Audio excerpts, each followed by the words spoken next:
where dreams collide.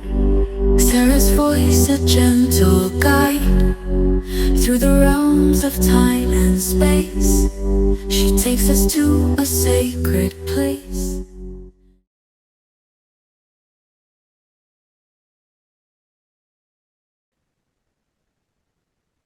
Okay.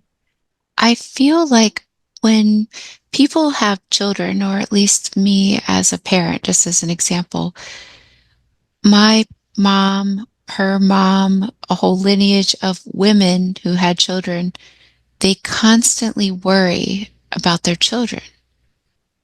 And I know part of that is taught through generations to be constantly worried, but another part seems to be programmed into our subconscious by society.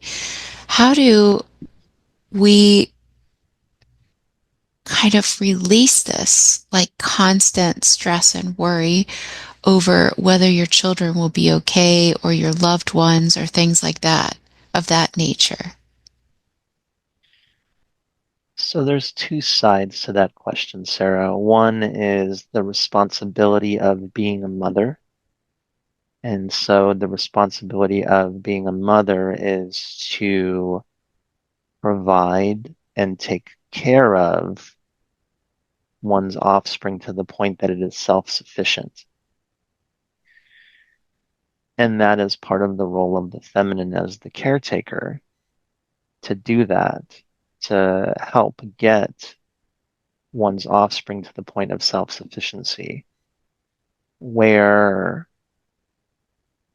feminine nature or the societal programming of feminine nature goes wrong is in believing that once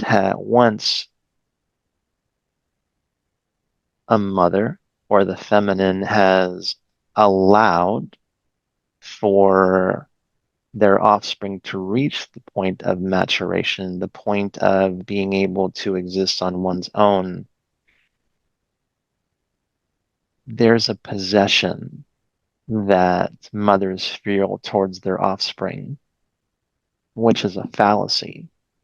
So while the mechanism through which creation takes place is birth on your planet, which comes through the feminine, it's not a possession of that feminine to what came through.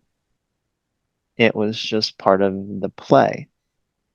So mothers have a perception that they have ownership of their children. And so because they feel they own their child, even oftentimes past the point of maturity or past the point of allowing the offspring to then go express itself and go through its own lessons, society has taught the feminine to hold on as if it's an object of possession when it's not. And so you have the function of birth and growth and the emotional attachment that comes with that, which is a very deep bond of love, which is tied up with a lot of chemistry within the body that helps protect that allows the feminine to feel protective towards its offspring. There's chemistry to that. And so that chemistry is hardwired into the human being, and especially the feminine side. And so the switch then for the feminine is to realize that they don't own their children.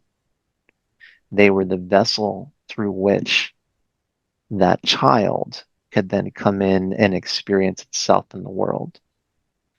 And so when one takes the pressure off of feeling like you own something, like you have ultimate responsibility within the framework of humanity, there are family units to help and support each other, but oftentimes those family units are highly dysfunctional and they don't necessarily reflect the reality of God's actual love or the higher aspect of creation. You have a jaded experience, which has been systematically crafted and controlled and is influenced and pushed upon people towards a negative end through chemicals, through what you understand to be brainwashing, manipulation tactics by the system that seeks to control and keep in control